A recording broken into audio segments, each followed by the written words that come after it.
Bien, entonces vamos a pues compartir algunos datos sobre, en el segundo año hablábamos de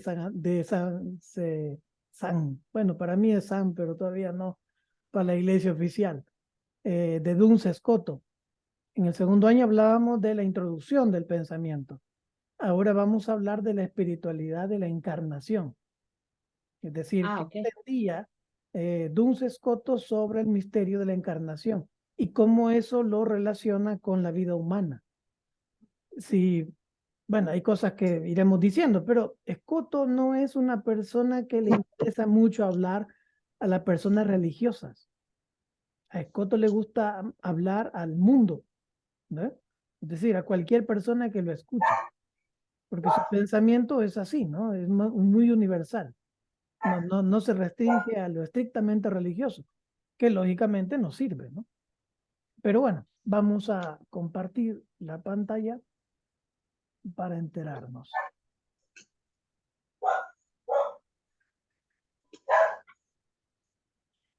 Ahí está el chuchito. ¿De quién es? ¿Suyo o es Mari? Ese no es mío. No, pues sí, de Mari era. No, Ah, de Mari. Mari, sí. la hermana. El mío, acaban de sacarlo a dar una vuelta para que no Sí, moleste. sí, sí. Bueno, entonces, voy a hacer esto. Hay dos cosas, ¿no? El primado de Cristo y su encarnación.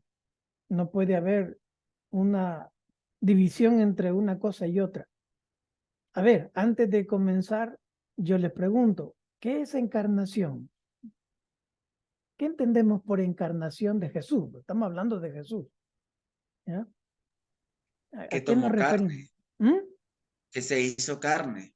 Sí, pero ¿en qué momento? Es decir, ¿en qué momento fue? Históricamente.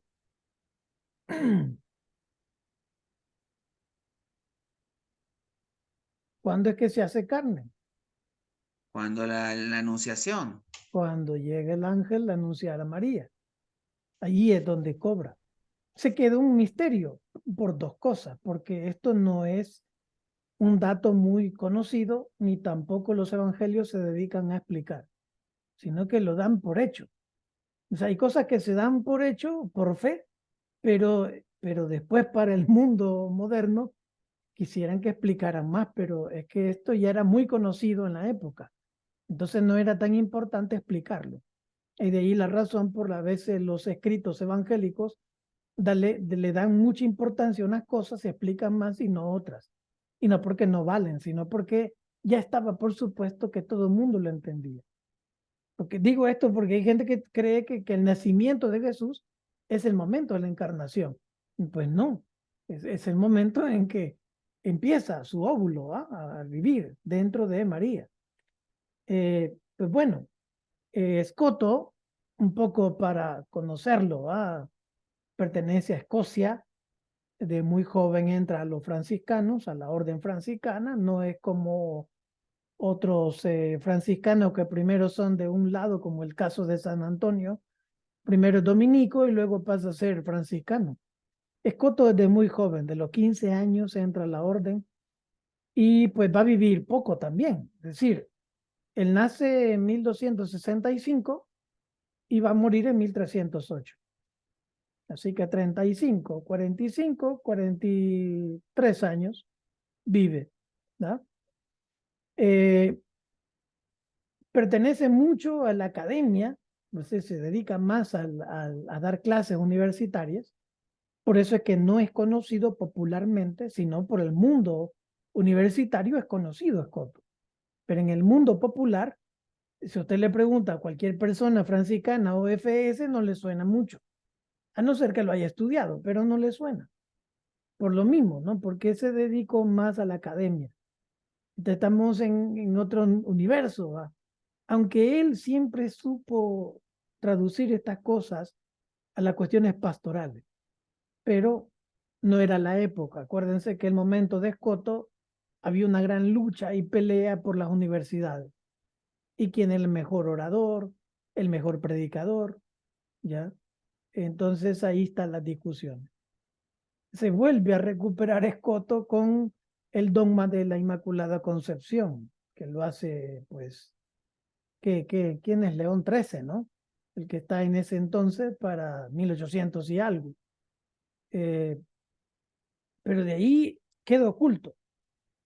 Igual su proceso de canonización está todavía en veremos. Juan Pablo II en el 82, creo que fue, por ahí, lo beatifica, pero no lo ha canonizado. Y esa es una buena pregunta. ¿Qué es lo que quiere la iglesia? Pues la iglesia quiere milagros, ¿va? A veces quiere milagros para canonizar de Escoto hay un montón.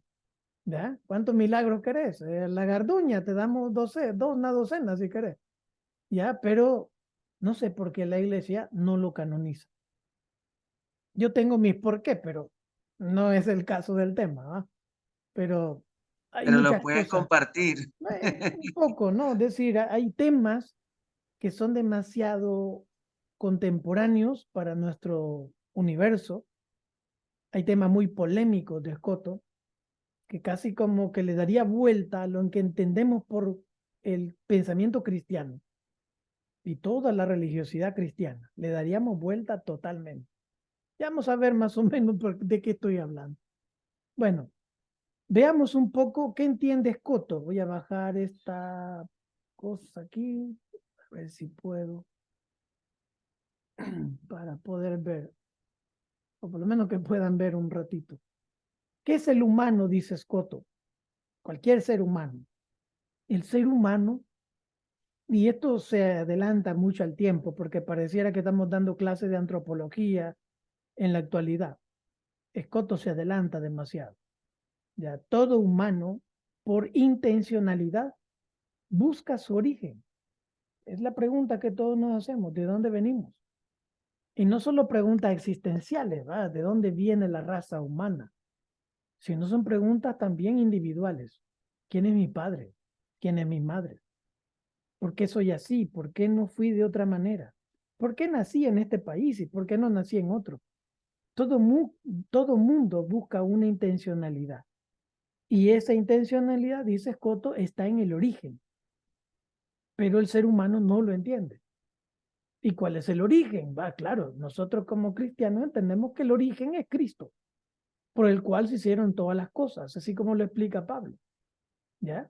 Sin Cristo no se hubiera hecho nada, ni el universo, nada.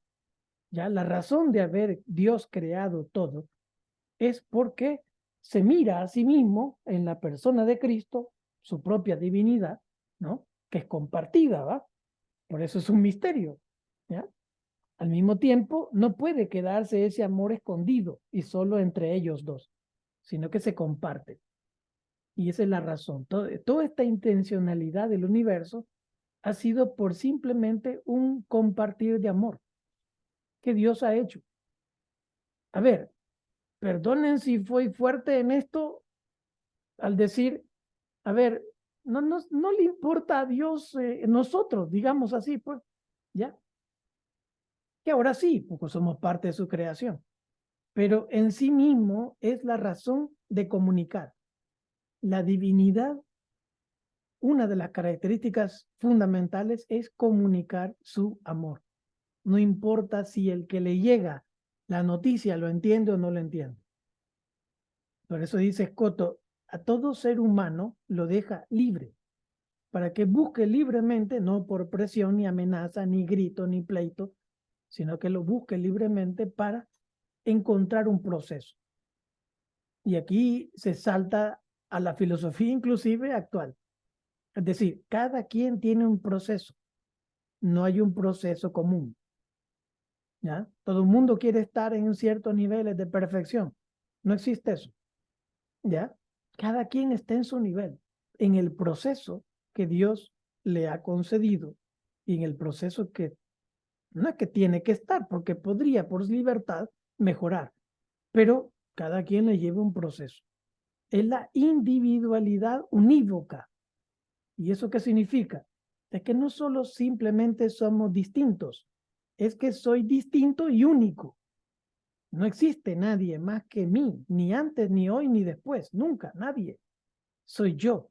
Y al morir yo, desaparece yo. Punto. No va a haber nadie que recupere, ni que haga, ni que construya, ni que transmita, ¿no?, las cosas que yo puedo hacer. De ahí la importancia de la grandiosidad de cada ser humano. ¿Ya? Ahora, nos remitimos a estas dos citas. Voy a subir esto.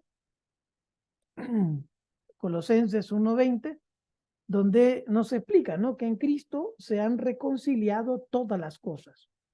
O por lo menos esa es la intención que busca Pablo. Pero en realidad es hacia ahí donde vamos. Todas las cosas deben ser reconciliadas con Él, tarde o temprano, ¿verdad? Tarde o temprano pueden tardar millones de años, no pasa nada. Aquí es un proceso bastante tardío para Escoto. Escoto, en el primo principio, ¿no?, dice que a veces los seres humanos queremos forzar que las cosas se hagan a nuestro proceso, a nuestro tiempo. Lo queremos ya y ya, ¿no? Pero para Dios el ya no existe. No hay complicación. Es un tiempo propio para cada uno. Pero todos, absolutamente todos, dice Escoto, van a ser reconciliados. Y aquí hace una pregunta y casi se gana la excomunión en su tiempo. Porque hace la pregunta. La iglesia en su tiempo, en Escoto, decía que la mayoría se va al infierno. Que seguramente muchas de las personas que son cristianas creen que todavía existe eso, ¿verdad? Que la mayoría de las personas se va a ir al infierno y que muy pocas personas se van a ir al cielo. Yo creo que es el concepto común de las personas y de los cristianos y de muchos sacerdotes que predican, ¿va? Te vas a ir al infierno y que portate bien y el infierno para arriba y para abajo. Escoto dice, solo irá aquel que no quiere. Y aquí se salta un problema, porque nos han dicho de que al morir Dios nos juzga, ¿va? Al morir Dios nos va a juzgar y nos va a mandar al infierno, nos va a mandar al cielo. Escoto dice, error. Al morir Dios nos tiene un proceso.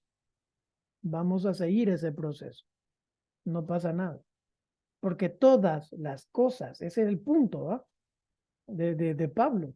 No es cuestión de que la mayoría se va al infierno, no. Todos se van a reconciliar con él, dice Escoto, excepto el que no quiera, que libremente no quiere. Y eso sabrá muy pocos. Porque una vez conociendo la muerte y conociendo el oprobio de toda la muerte, viene la pregunta, ¿vas a continuar en la muerte sabiendo lo que te ha sucedido? ¿Ya? Será muy poco. Y tanto en vida como después de muerto, serán muy pocos. Serán muchos en vida, pero serán muy pocos después de muerto. ¿Ya? Porque según Efesios, Efesios 1:10, todo lo disperso se reunirá en Cristo. Y la totalidad es importante no solo para Pablo, ¿no?, sino para Escoto. Todo. Y aquí, claro, salta la pregunta, sí, pero bueno, Pinochet, ¿será que también va a ser reconciliado en Cristo? Bueno, Hitler, pues. Bueno, ¿y cuánta gente mala y perversa y asesina y genocida en este mundo? ¿Será que todos tienen derecho o lo queremos mandar al infierno? Esa es la pregunta del millón, ¿va? ¿Hasta dónde llega nuestra capacidad de perdonar, de enterarnos, de proceder? ¿No? Pero, ojo, solo es la posición de Escoto. No estamos diciendo de que tenemos que asumirla, ¿va? Como cuando la iglesia presenta la posición de Tomás de Aquino o qué sé yo. Es simplemente una posición. Ahora, si todo ser humano, dice Escoto, busca una intencionalidad hacia su origen, entonces el origen debe ser perfecto. Porque el que ha creado estas cosas no puede ser imperfecto, ¿no? Está fuera del tiempo y el espacio, está fuera del universo, está fuera de todas las cosas para crear de la nada. Porque ese es el concepto que maneja la iglesia, ¿no? Es decir, de la nada fue creada las cosas. No fue simplemente un momento de tener cierto bagaje y cierta semilla, como dice San Buenaventura, ¿va? Las raciones seminales de las cuales crearon todo el universo. Pues no, ¿verdad? Ese es el problema de la creación. Buscando esta perfección. Entonces, lo primero que hay que encontrar, dice Escoto, es el primer principio. Y el primer principio para nosotros es Jesús, ¿ya? Es el sumo bien y la plenitud del amor. El mismo Concilio Vaticano II en la Dei Verbum dice que no hay más revelación que Cristo, ¿ya? No esperemos más, no esperemos un fulano que nazca, ni un papa que nos diga semejante cosa. Ya están los evangelios, ya está el magisterio, ya están muchas cosas hechas y derechas, claras. El problema es que no lo seguimos, ese es otro pleito. Pero Cristo es el primer principio y lo que tendríamos que preocuparnos es comprenderlo bien, entenderle bien, quererlo, amarle en su proyecto y comprometerse decididamente en ese proyecto. Es la única forma, dice Escoto, para poder entender este sumo bien. Este sumo bien le suena a los franciscanos, va muy fuerte, porque es parte de las palabras, los vocablos que usaba Francisco de Asís. ¿Ya? Sumo bien. ¿Sí? No es un bien cualquiera, ni un bien superior, es el mejor bien del mejor bien del mejor bien. No hay más bien que eso. Y de ahí viene la plenitud del amor. Ahora, Cristo debe ser para Escoto, según Escoto, el punto de convergencia para todos, no para los cristianos solamente, sino para todos los seres humanos. El problema, dice Escoto, que la religión ha hecho de Cristo una manera muy reducida de su visión, de su misión y de su vida en concreto, ¿ya? Por eso es que no puede ser punto de convergencia, porque la religión no transmite la plenitud de Cristo. Y esto es fuerte. Para que lo diga él hace más de 800 años, era suficiente razón para caerle mal a toda la iglesia. Toda la iglesia, digamos, la jerarquía, ¿no? La jerarquía de la iglesia. El punto de convergencia tiene que ser un camino privilegiado. Y nosotros no podemos ser camino privilegiado. Por cuántas veces dice el Papa, no es que me siguen a mí, hay que seguir a Cristo. Es que ahí está, el camino privilegiado no es el Papa, ni es el obispo, ni el padrecito de turno de tu parroquia. Ellos tienen un servicio y Dios les conceda que lo hagan bien. Pero el camino privilegiado es Cristo, no es la iglesia. Suficiente razón para decir esto para ganarse una amonestación cuando estaba en vida. ¿Ya? Ahora, el conocimiento verdadero y objetivo del mundo, allí es donde también Dios nos habla. Esto estamos hablando de la teología del siglo XX. Estamos hablando de la teología política de Jean Bautista Metz. ¿Ya? Estamos hablando de la teología de liberación, ¿ya? En América Latina, en Hispanoamérica. Es decir, esto que estamos diciendo, esto ya lo estaba diciendo Escoto. ¿Dónde está Dios hablando? En la miseria, en la realidad. Y si la miseria no nos duele, no llega al corazón de un ser humano, entonces, ¿qué tipo de cristiano estamos creando? Que hay cristianos que sean capaces de ofender a los pobres, de tratarlos como basura. Ese no se puede entender. ¿No? Monseñor Romero aquí en El Salvador hablaba clarito.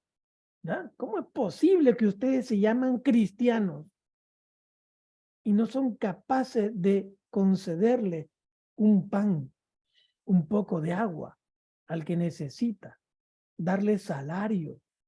¿Cómo es posible eso? Y se llaman cristianos. Los cristianos verdaderos son los que escuchan los clamores del pobre, Esas son frases fuertes, ¿no? Pero esto ya estaba en el pensamiento de Coto. ¿Ya? Si no vemos a Cristo en las cosas de la realidad, entonces no podemos tener un camino privilegiado para entender a Cristo. No sé qué estamos leyendo entonces, diría Coto, en los evangelios, que no entendemos esa relación. Le hacemos más pleitesía, más sagrado a las personas que tienen dinero, que también son personas y necesitan conversión y necesitan cariño y aproximación de la iglesia, sí, pero necesita también decirles la verdad, porque ese camino no es el privilegiado para encontrarse con Cristo. O sea, en esa relación comienza el problema, ¿ya? Del cual nos vamos a meter. A ver, ¿dónde estoy?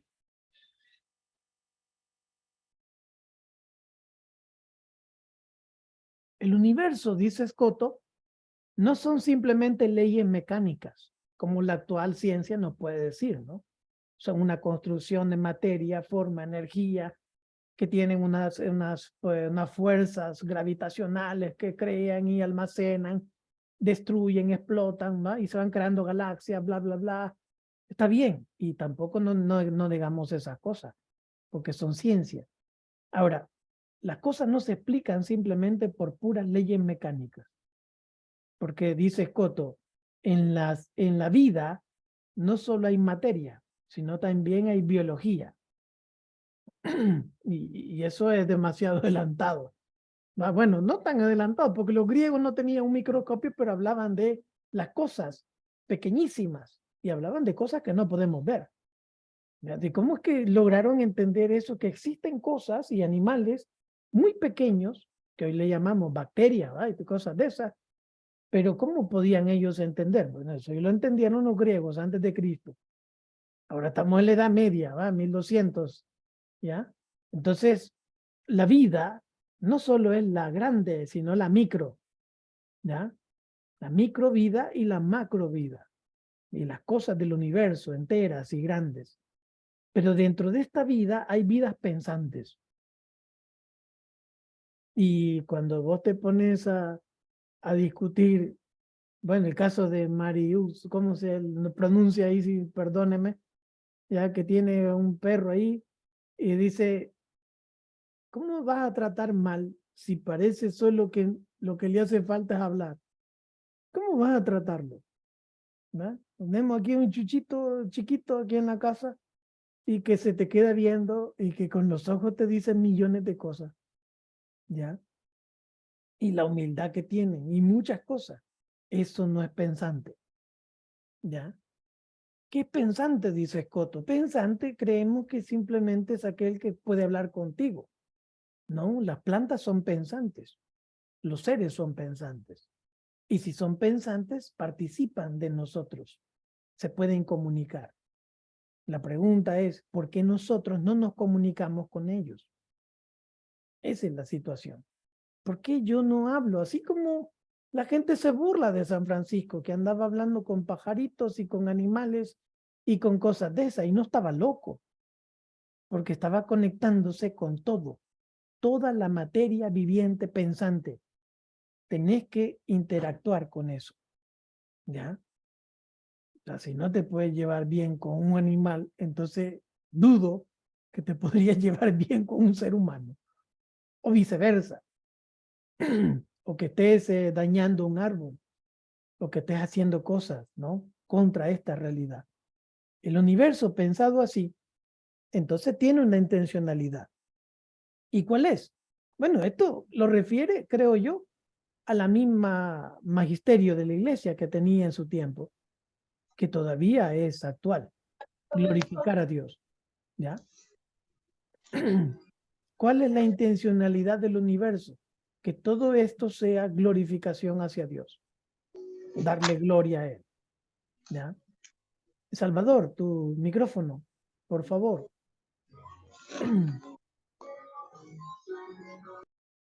Eso, gracias.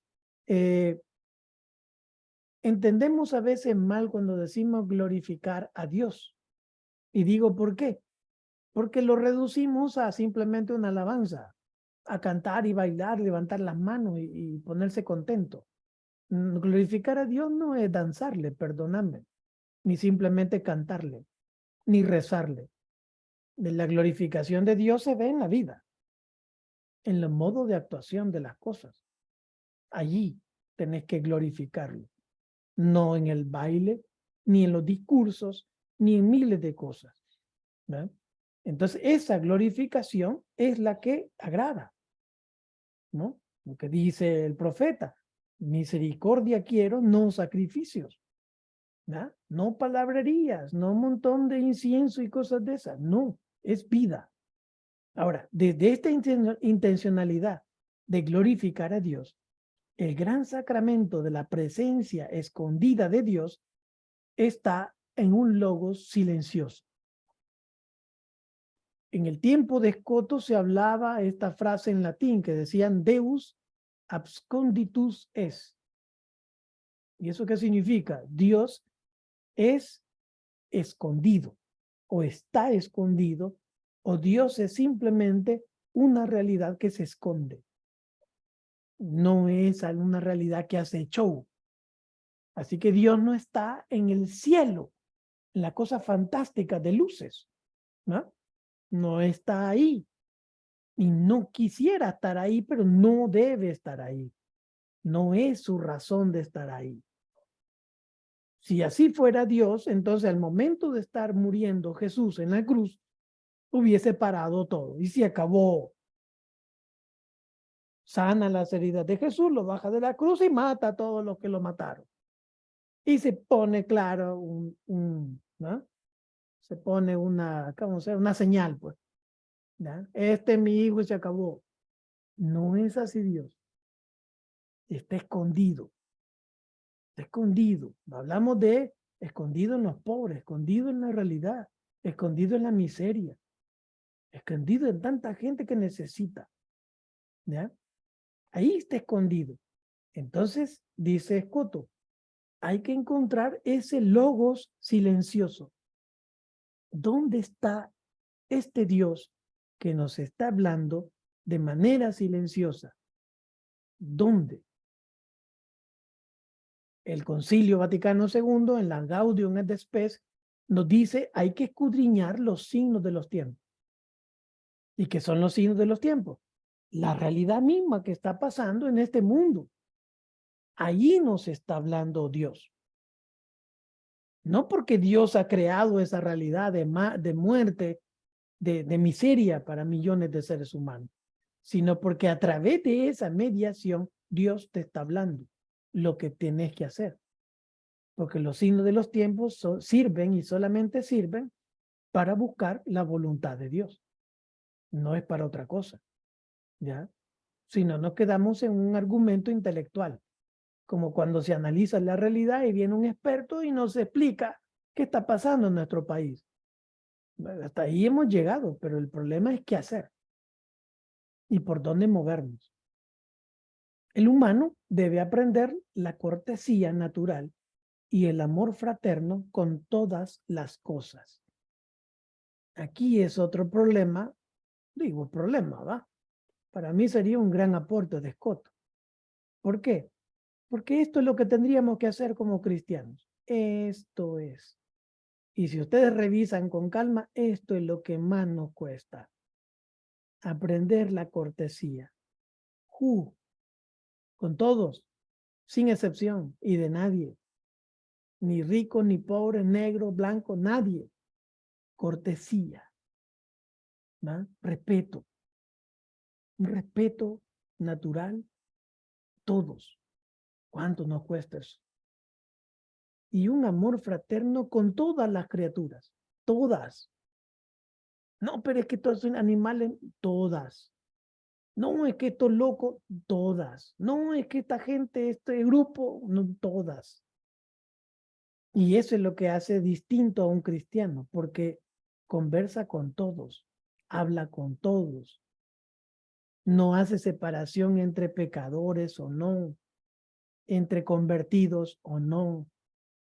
Hay métodos dentro de las parroquias e iglesias Es que si no llevas tanto de formación, no puedes participar leyendo una lectura en la Eucaristía.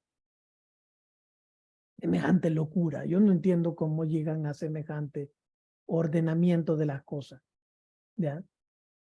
Todo mundo que puede leer puede participar y leer la lectura. No, es que tiene que estar confesado. ¿Quién te ha dicho que es necesario estar confesado para hacer eso? ¿Ya? Hace separación de personas, pecadores o no, limpios, puros, santos. No sé cuántas divisiones hay en la vida de nuestras iglesias. Aprender la cortesía natural y el amor fraterno con todas las criaturas. Esto es, en el entendimiento de Duns Scoto, lo que tiene que ser un cristiano. Pero si vos le vas escudriñando a estas frases, esto es todo. Esto es toda la vida. Es que ahí donde fallamos más, el respeto, el cariño, la ternura con las demás personas. Cuando más te da la... Aquí hablamos que se te mete la piedra del zapato, y te molesta. Pues así es. Eso es lo que más cuesta. Entonces partimos, dice Scoto, de una materia biológica hacia una apoteosis crística. Es decir, tenemos que primero ser seres humanos en esa cortesía y amor fraterno para llegar a entendernos como cristianos. Ahí comienza otro proceso de conversión. La conversión no es simplemente dejar de hacer las cosas pecaminosas y graves que hacías antes. La conversión es un proceso y nunca se acaba. Y para Scoto, después de muerto, sigue siendo un proceso. No te aflijas, nadie te va a jalar al infierno ni para el cielo, a no ser que sea una persona excelentemente buena. Ya, pero no sé de dónde se construyen esas cosas y quién podría ser. Ya. Bueno, entonces partimos de eso. En fin, ¿cuál es la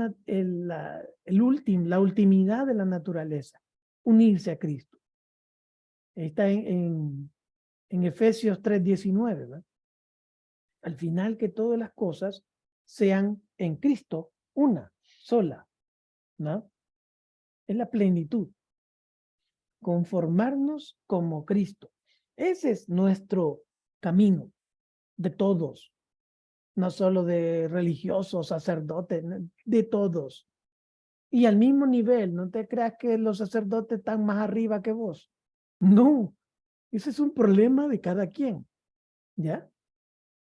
Problema de cada quien. Y cada quien debe tratar de conseguir eso. Pero hay muchas razones que te detienen. Ese es el problema, ¿ya? ¿De qué Cristo hablamos? Porque pues, hay un montón de Cristos. O sea, hay Cristo para los ricos, Cristo para Cristo para los locos, Cristo para... Hay un montón de Cristos. El Cristo de los evangelios, muy poco lo leemos y muy poco lo entendemos, ¿ya? Y muy poco lo predicamos.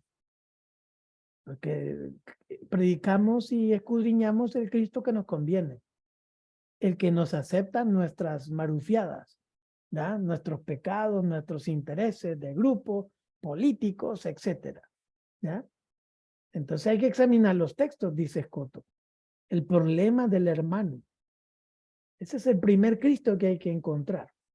¿Dónde está la presencia de Cristo en la historia? Si ustedes se acordarán al leer el documento de Puebla, la tercera conferencia general del episcopado latinoamericano, Puebla, ¿no?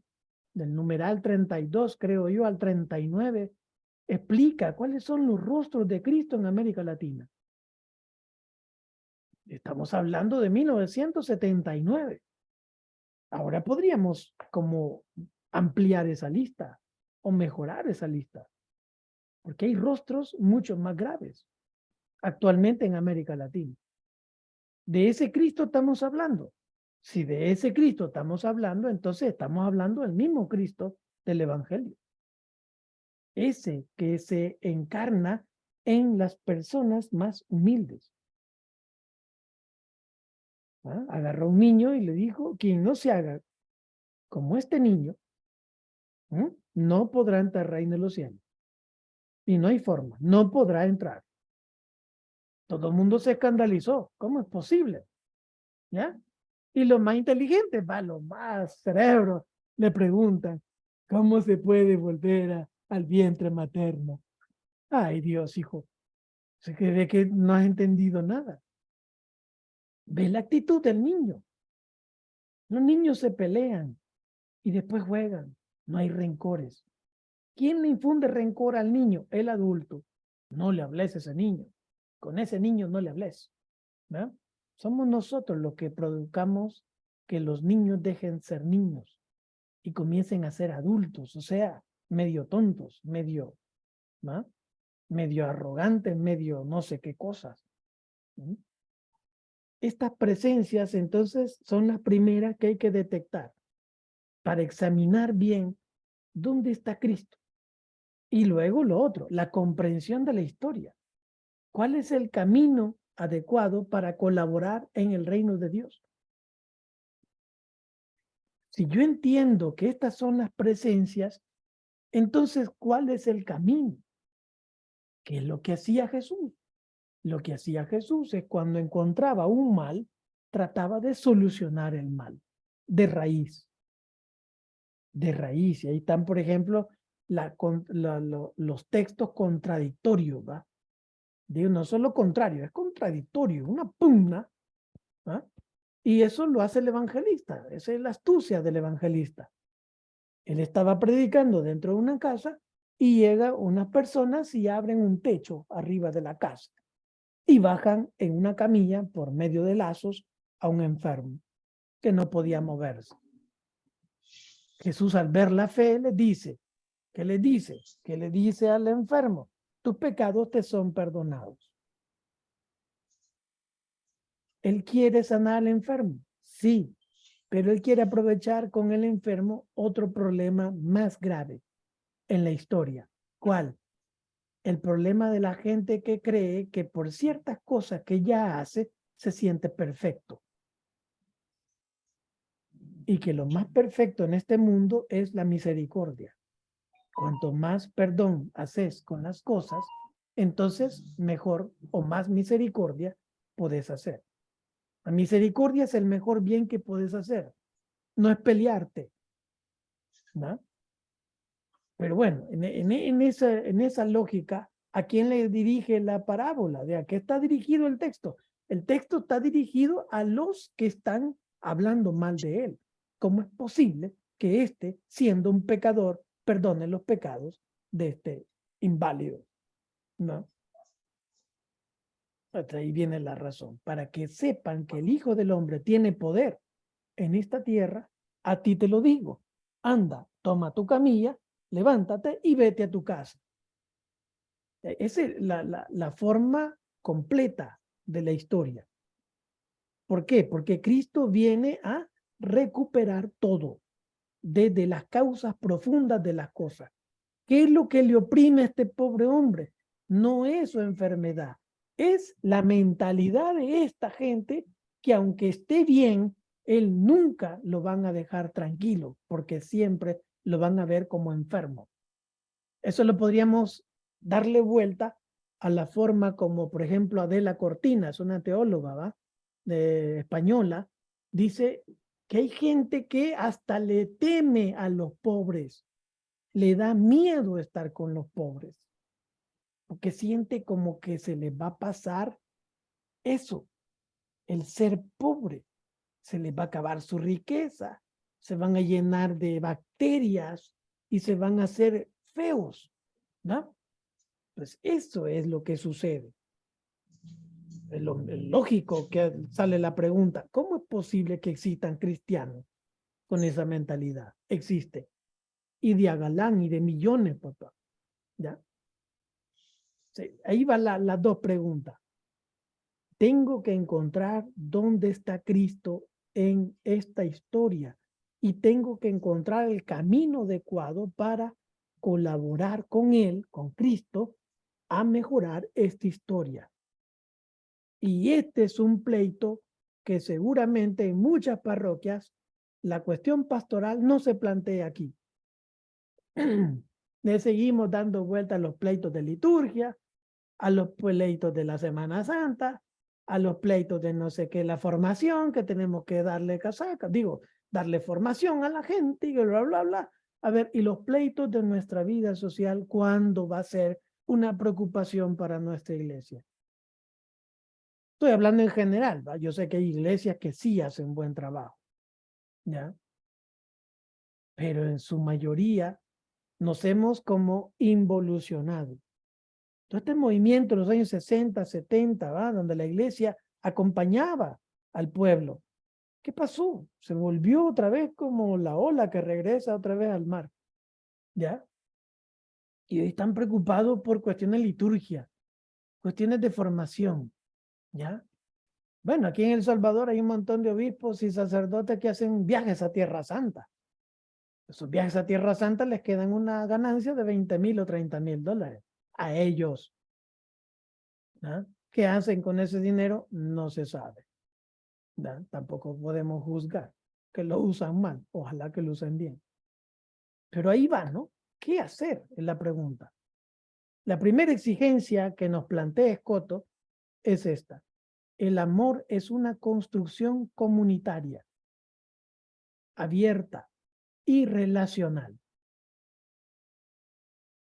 No se puede amar si no estás en comunidad. La comunidad. Y comunidad no es solo comunidad de iglesia, comunidad de cualquier comunidad. No es importante el qué, ¿cómo sería? El adjetivo que tenga esta comunidad. ¿De qué denominación pueda tener? Tenés que estar en comunidad, compartiendo, haciendo algo, que inevitablemente está llamada a planificar la sociedad. Entonces, yo tengo que evaluar en qué tipo de comunidad estoy.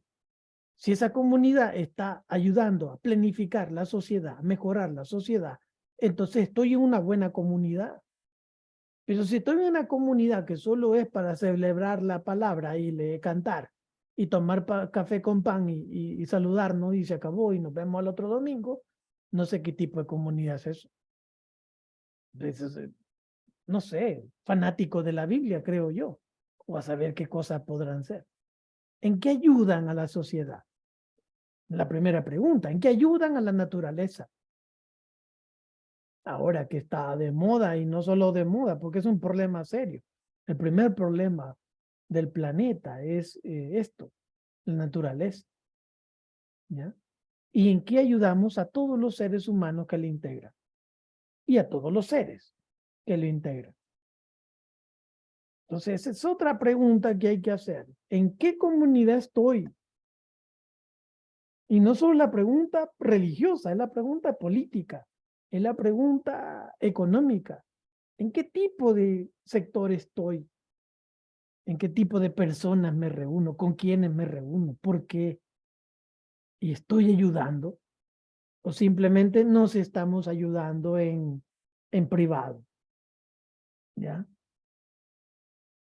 Vamos entonces a la encarnación. Y aquí sí, si algo no se entiende, pues me paran, ¿va? Y me dicen, por favor, explique eso porque no lo entendí. Con mucho gusto. Entonces, estamos claros que la encarnación es el momento que el ángel visita a María y ahí queda.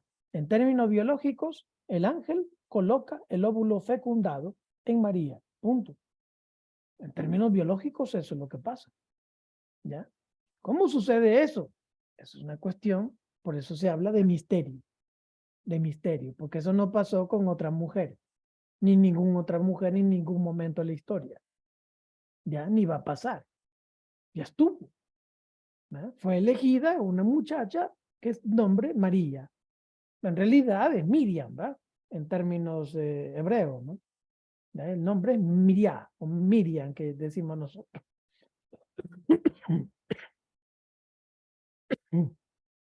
¿Qué dice la teología tradicional?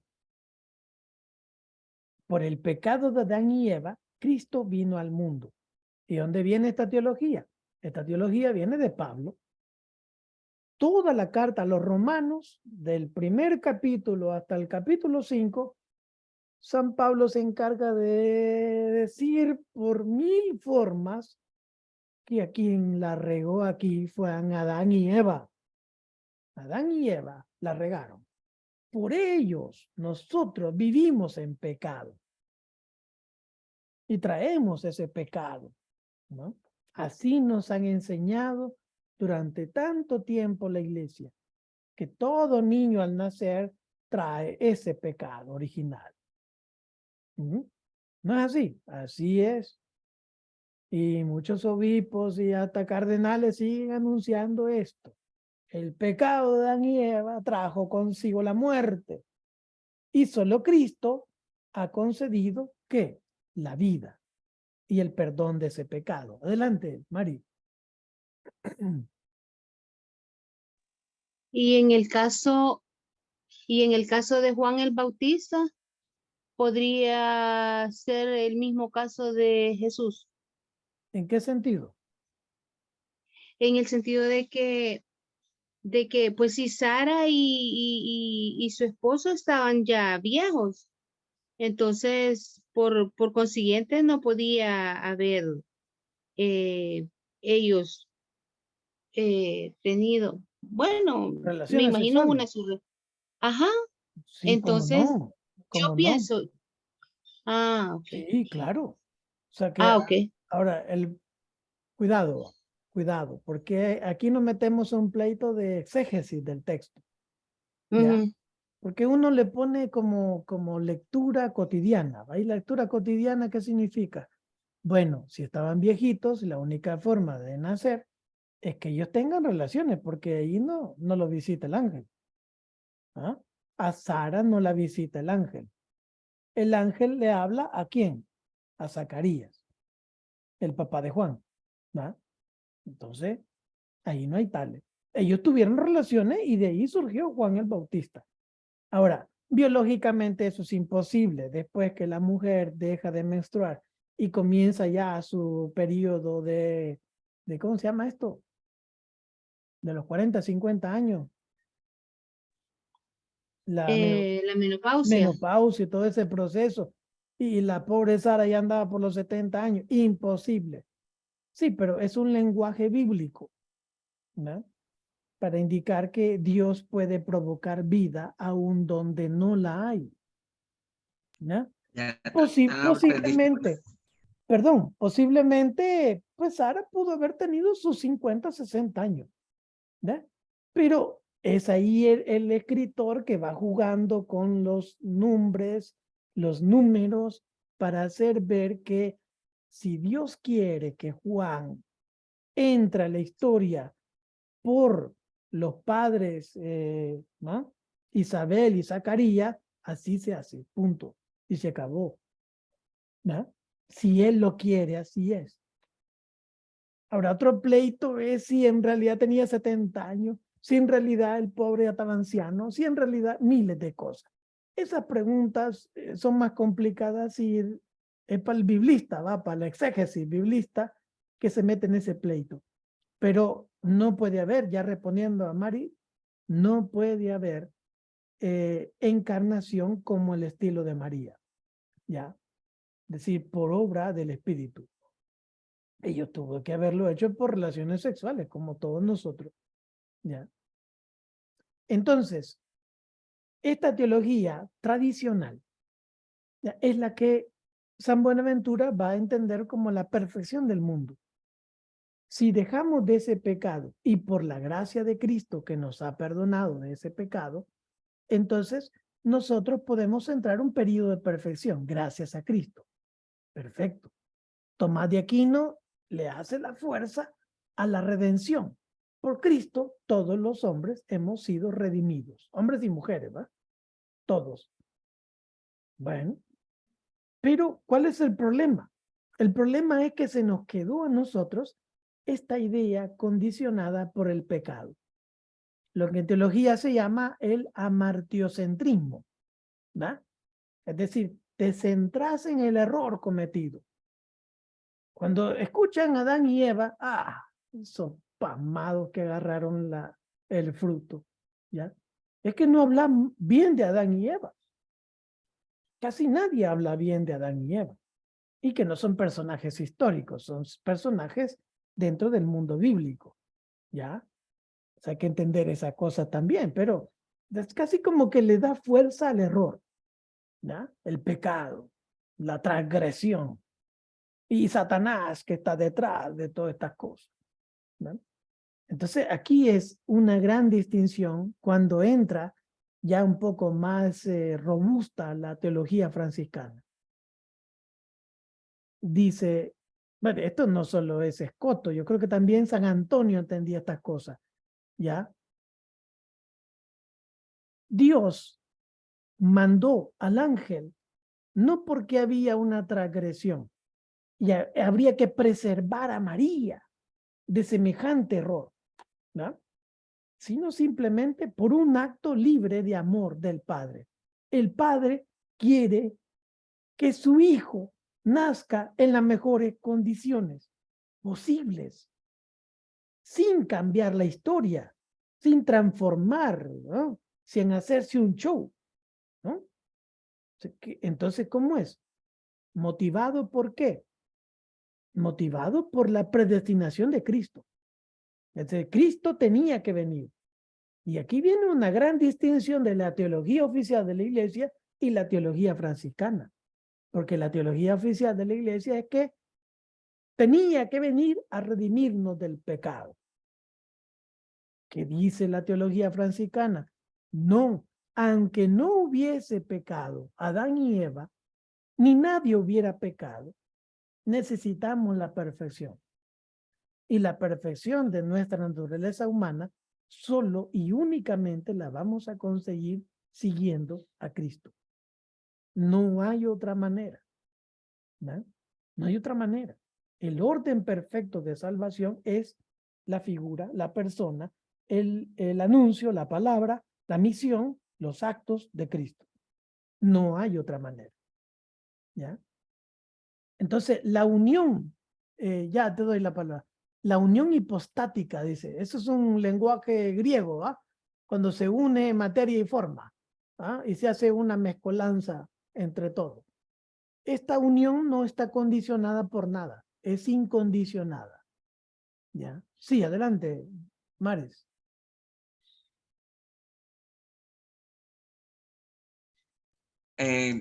No, que me quedé con la duda. Sí.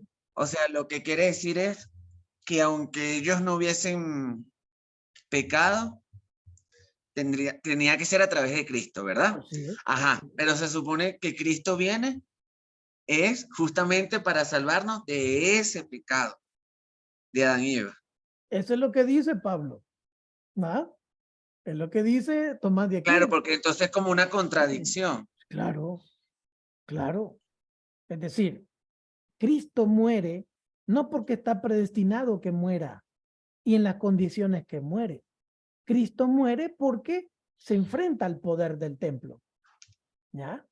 Y a esos grupos que están oprimiendo al pueblo, más que los romanos, porque no hay peor opresión que la que está aquí. El veneno que tenés en la mente, esa es la peor opresión, porque por lo menos el opresor, el capataz, el que te paga mal, vos sabés quién es. Pero hay Bien opresiones parecido al de Monseñor Romero, entonces. claro, que están aquí. Ajá, En la mente, sí, porque bien marcado se ve. ¿ya? Es decir, no estamos comparando a la religión judía del tiempo de Jesús con la religión judía actual, pero es que era el problema. Quien Claro, y que oprimía, además la gente agarra lo que le conviene para oprimir. o sea, Porque, claro, por ejemplo, por casualidad, ayer estaba leyendo el capítulo del Génesis y hay bueno, no sé si dos teorías, pero hay dos formas hay dos narradas versiones. de la creación. Y en la primera dice, Dios los creó, hombre y mujer ya. O sea, como por igual. Pero en el otro dice que la mujer es sacada de la costilla de Adán. Entonces, claro, eso la gente lo toma para poner a la mujer por debajo del hombre. Entonces yo Claro. digo, es más fácil haber agarrado la otra, la primera, que es más bonita incluso. Ya los creó ya. En cambio, la segunda se torna a una interpretación que no es, Así es. pero es la que se ha usado para poner en todo este tiempo a la mujer por debajo. Correcto, pero Que es la que usan nuestros hermanos separados. correcto. Pero ahí va. Es ignorancia. Es ignorancia de todo el mundo bíblico que ya ha avanzado mucho. Entre el capítulo 1 del Génesis y el capítulo 2 hay 600 años de historia. ¿Ya?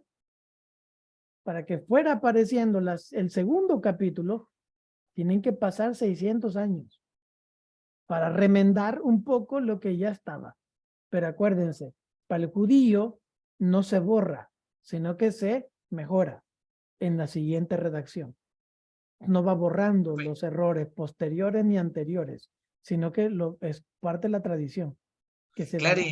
incluso hasta en la cuestión de que solamente están ellos dos, o sea, Adán y Eva. Pero Sí. entonces uno dice, ajá, ellos dos tuvieron a Caín y Abel.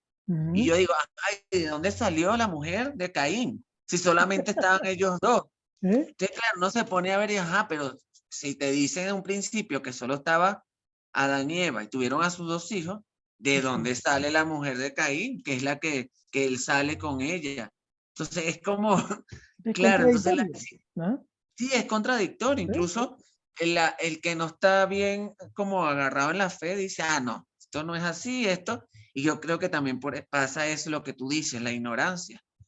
Que también, claro, vamos a estar claros, no es fácil entender estas cuestiones. Sí, claro. Bueno, adelante. Miren, ¿cómo se pronuncia? Ayúdenme. Mirenchu. Mirenchu. Mirenchu. Mirenchu. Yo quería hacer mención a otra cosa. Yo creo que uno de los problemas fundamentales es cuando también nosotros enseñamos mal las cosas, por ignorancia y por conveniencia, porque hay una mezcla de las dos cosas. Cuando uno habla con la gente joven, yo soy profe, entonces tengo la costumbre soy profe de religión, entonces trabajo en liceo con chicos que frente a esto, o sea, es vital explicar que se trata de un mito. Es un mito creacional. Y explicar cuál es el sentido del mito. No es una respuesta histórica, porque los chiquillos, los más chicos sobre todo, los de 10, 12 años, profe, ¿y esto fue antes o después de los dinosaurios? Ni antes ni después, pero ellos, como en todas las otras materias, estudian todos estos otros elementos, entonces cuando nosotros hablamos desde la fe, aparece desfasado, aparece ingenuo o aparece ridículo. Correcto. Entonces hay que partir diciendo que es un mito creacional. No fue así. No. Y no es un relato a la pata de la leche, y no es ubicable históricamente, y no son los procedimientos que ocurrieron. Entonces hay que hablar de que el sentido profundo, el sentido de fondo, es explicar cómo Dios interviene en la historia para dar vida, para crear, por este amor inicial del que hablabas hace un ratito atrás, y que Duns Scoto tiene súper clarito, y que va más allá de lo religioso y va más allá de las religiones y de las culturas. Entonces, lo primero es decir eso. Y Adán y Eva, ¿en qué minuto? En ningún minuto, no existieron. Son personajes que representan actitudes vitales, son personajes que nos representan a todos y a todas, son personajes simbólicos. Entonces, cuando uno parte diciendo eso, es más fácil comprender.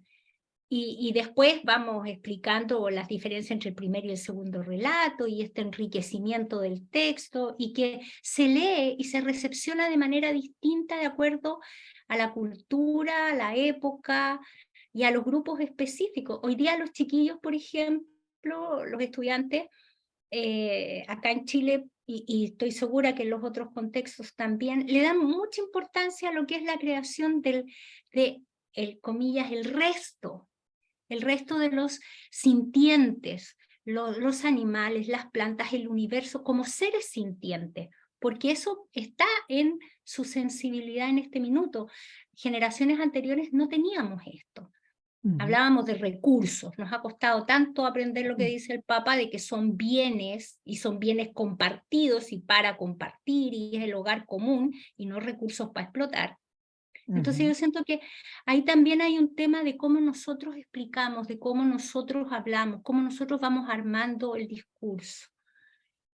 Por eso me gusta mucho cómo lo hace Escoto, porque además el cristiano no es el que excluye. Desgraciadamente, muchísima gente tiene la impresión más bien de que el cristiano, la iglesia, somos los que excluimos, los que separamos, los que condenamos, y estamos siempre, pareciera, bastante más preocupados del pecado que de la gracia, que de tomarnos en serio la gracia, tomarnos en serio que la redención ya fue, ya estamos redimidos.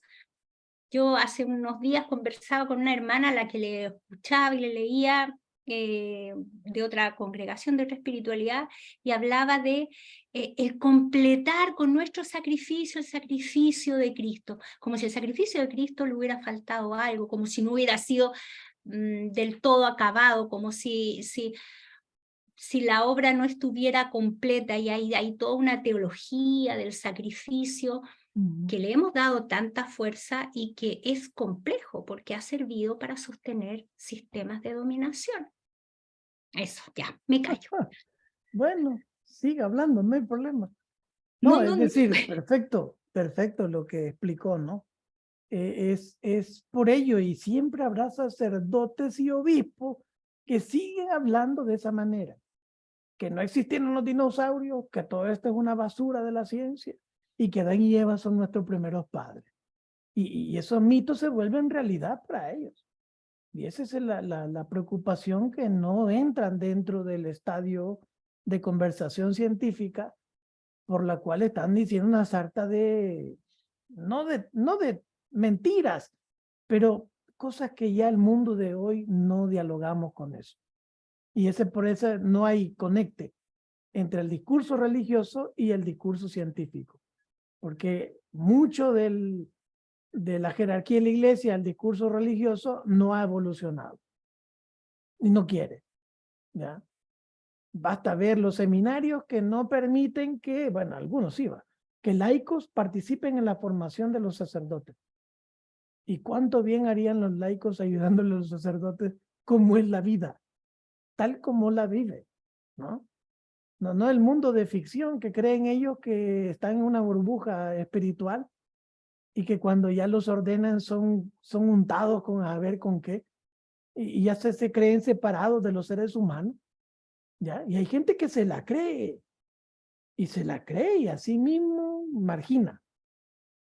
Bueno, por lo mismo, ¿va? Que dice Escoto, el amartiocentrismo. Démosle más fuerza a la caridad, a la bondad, a la solidaridad, y poca fuerza al error, al pecado y todas estas cosas, ¿ya? Es que no existe nadie que no cometa algo. Si no lo hace en público, lo hace en privado, pero si algo hacemos, todos los seres humanos, y por eso no tenemos que sentirnos mal.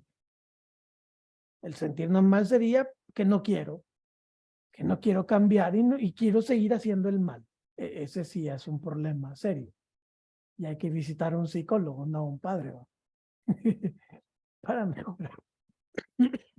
Bueno, la acción de Dios entonces por su propia glorificación. No es una cuestión, ¿cómo sería la cuestión? Como que Dios fuera un egoísta, que a Dios le gusta que le alaben, que le glorifiquen. Pareciera que así suena, ¿va? Pero es que es simplemente, es una donación, Él dona. Y Él espera, como los hizo libres, que estos seres libres le ofrezcan también ese amor. Es una relación de amor. Pero esa relación de amor no es muy educada y no es muy compartida ni es muy favorecida en nuestros coloquios, sino que simplemente, si Dios te da, vos sos un sinvergüenza, porque es una cuestión como de opresión, ¿verdad? Que obligatoriamente tenés que darle a Dios y tenés que ir a rezar e ir a la misa y confesarte y comulgar diario y que hacer esto y que hacer lo otro. Le llenamos que sin preocupadamente estamos cayendo en el mismo discurso de la religión judía del tiempo de Jesús, ¿ya? Que no le estamos ofreciendo caminos un poco más holgados, más libres para las personas. No sé qué pasó. el Vaticano II se celebró y hicieron muchas cosas fantásticas, escritas, pero no cayó en la vida real. ¿Cuál es la misión de la iglesia? El mundo. ¿Y entonces por qué están en la iglesia, pues? ¿Ya? ¿Por qué pasan tanto tiempo en la iglesia? Si es el mundo la misión de nuestra iglesia. En la cuestión científica, en la cuestión laboral, en las cuestiones políticas, en las cuestiones sociológicas, en las cuestiones de todo el mundo. Nuestra preocupación tiene que ser el mundo, no nuestra religión católica, con todo el respeto, con todo el respeto que tenga eso. Bueno, avancemos. Voy a mover esto para leer esta primera. La encarnación no es una necesidad, ¿ya? Es decir, Dios no mandó a Cristo que viniese a morir por nuestro pecado. No, esa es una explicación que hace Pablo. Con todo el respeto que tiene Pablo, pero para Escoto no es correcto. No es una necesidad, no estaba obligado Jesús a venir a morir. Jesús murió porque se encontró con una estructura de muerte y esa estructura de muerte le cayó mal y por eso lo asesinaron, ¿no? Es un acto de libertad y de bondad de Cristo. Él quiso venir aquí, punto. Bueno, ese es otro pleito. Si ustedes ya están pensando, ¿por qué no llegó a los demás planetas extraterrestres? Ese es un pleito que él no va a delucidar si lo hizo también o no, ¿ya? Pero el punto es que aquí, en este planeta Tierra, él quiso venir por un puro acto de amor y de bondad y libertad. Dios, como ser infinito, puede redimir a la humanidad bajo otro modo, no solo por el modo como lo hemos explicado, lo ha explicado la iglesia, que por el pecado de Adán y Eva, la única razón de ser perdonados es por la muerte y el sacrificio de Jesús. Y todavía hay un tipo, perdone, ¿va? Es San Anselmo de Canterbury, ¿ya? Hay un santo que se empecina en darle vuelta a este problema, porque dice, a ver, sí, Cristo nos salvó del pecado, perfecto. Nos quitó de la pena merecida al infierno, perfecto, dice San Anselmo, pero no nos quitó la culpa. Y eso es un problema psicológico cuando ya le entras en materia. Es decir, vos podés haber hecho un error y le pediste perdón y resarciste todas las cuestiones posibles, ¿ya? Pero te queda la culpa. Eso de que la regaste, no debiste hacerlo, ¿no? Esa culpa, si uno lo analiza, ese es un instrumento de poder y de opresión. Eso de sentirte culpable. Y siempre, no sé qué manía tienen los predicadores que le hacen sentir culpable a la persona. No las hacen sentir libres y con amor, sino que las hacen culpables. Y por esa culpabilidad les sacas pisto. Y por esa culpabilidad los haces que hagan a saber qué cosas. Y que pasen en la iglesia toda la Semana Santa y que no atiendan a su familia. Y por esa culpabilidad le haces miles y miles de cosas. Entonces, en esa connotación, podríamos decir que estamos muy equivocados. ¿Ya? Aquí, Cristo vino para darnos amor, perfección, bondad, no para libertad, ¿no? Pero no para oprimirnos más, ni para sentirnos mal. Él pagó por su sangre en la cruz y yo no he dado ni mi uñita, nada. Me siento mal, me siento, así te hacen sentir. No, Él quiso venir y como quiso venir, asumió esa condición de poder, política, religiosa, económica y lo mataron. ¿Ya? Él ve en esa muerte, primero, como todo ser humano seguramente, y hemos visto los evangelios, ¿vale? Él ve que Dios lo puede salvar. Porque él dice en la cruz, ¿por qué me has abandonado? Porque él esperaba que Dios lo salvara. Pero bueno, luego entiende que es su voluntad. Es su voluntad que muera. ¿Ya? Por alguna razón, que el amor lo explica más que la razón, entrega su vida. Luego venimos nosotros, ¿va? Los teólogos y los santos y toda la iglesia, a darle vuelta a toda esta cuestión, ¿ya? Pero en realidad lo que hicimos, si seguimos a Escoto, es generar una culpa en las personas, y no es correcto. La causa es infinitamente libre e infinitamente por amor. No es una causa por pecado. Dios prevé la plenitud de aquella naturaleza, ¿cuál? De María, que lo debe amar sumamente aún en el caso de que ninguno hubiera pecado. ¿Ya? Es que aunque no hubiésemos pecado y todos fuéramos sin pecado, entre comillas, ¿va? Casi como decir algo anormal, porque es parte de la vida humana cometer errores. ¿Ya? Ser humano que no comete errores, no sé, es un extraterrestre. O es un angelito, pero ser humano no es. ¿Ya? Entonces, aunque hubiese pasado eso, ¿ya? Que nadie peca, tuvo que venir Cristo para enseñarnos la voluntad del Padre. ¿Por dónde? Estaríamos en otro estadio de civilización, seguramente en otra forma de entendimiento, pero todavía de perfección. Dios encuentra en Cristo el amante adecuado y perfecto para que lo glorifique por siempre. Esa es una cuestión, ¿verdad? El misterio de la Trinidad. O sea, sí, es un pleito si son 3, si son 2, es un problema. Va, no te preocupes por la matemática. El asunto es que es una comunidad.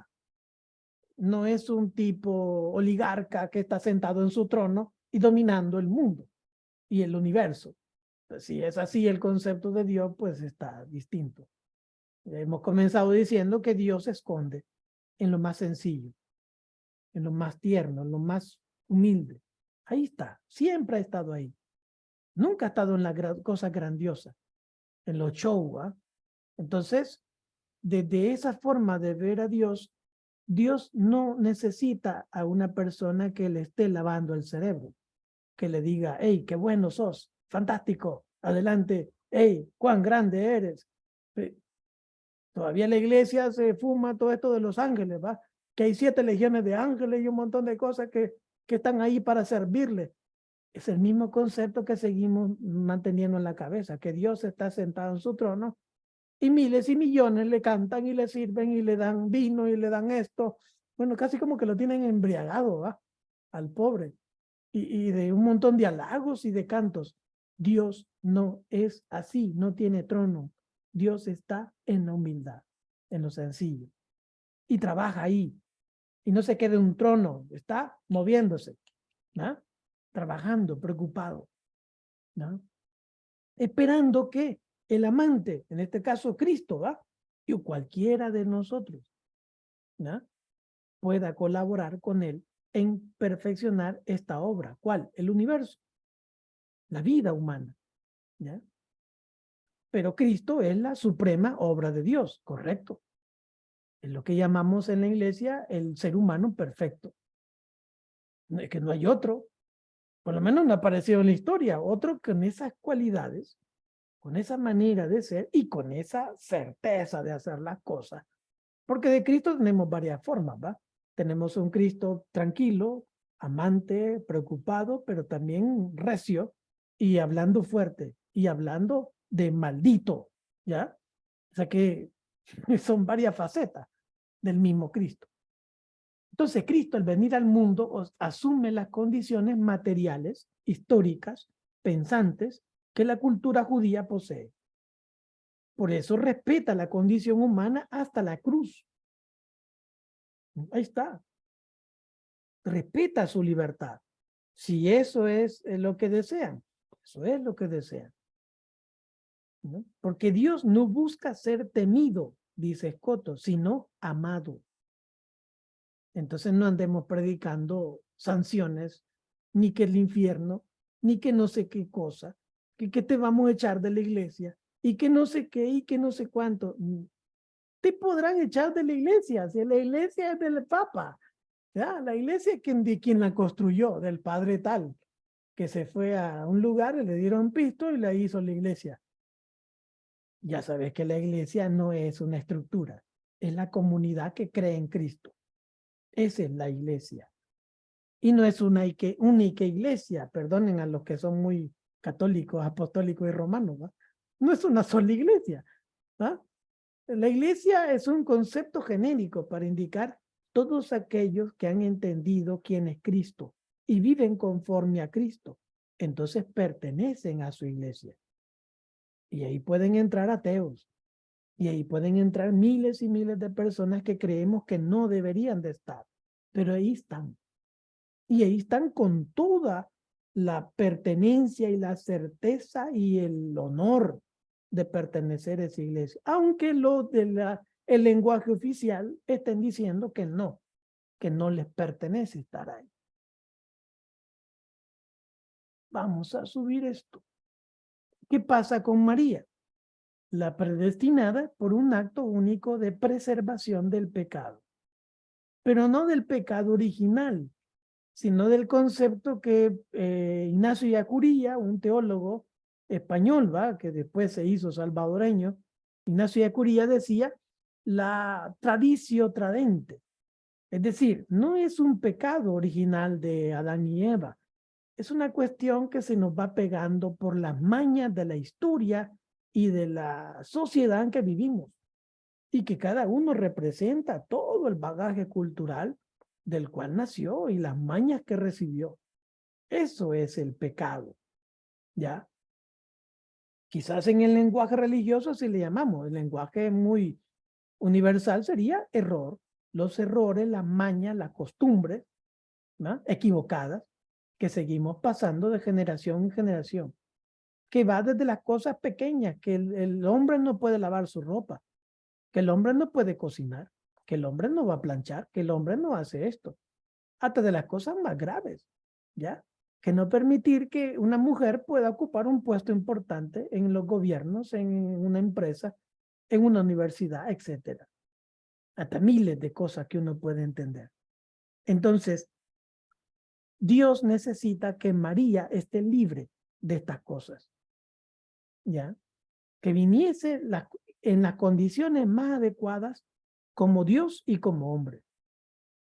Ahí está la preocupación. Bueno, ese es un pleito si entendemos que eso así pasó o no pasó. Ahora, si ustedes me preguntan a mí, yo sigo a Pablo en la carta a los Filipenses, capítulo 2, ¿ya? Porque Pablo es muy claro en Filipenses,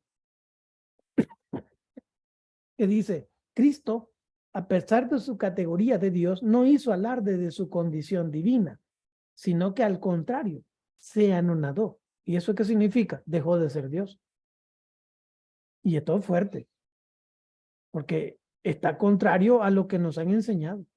Cristo dejó de ser Dios y se hizo humano y asumió la condición humana y vivió entre nosotros y fue asesinado en una cruz.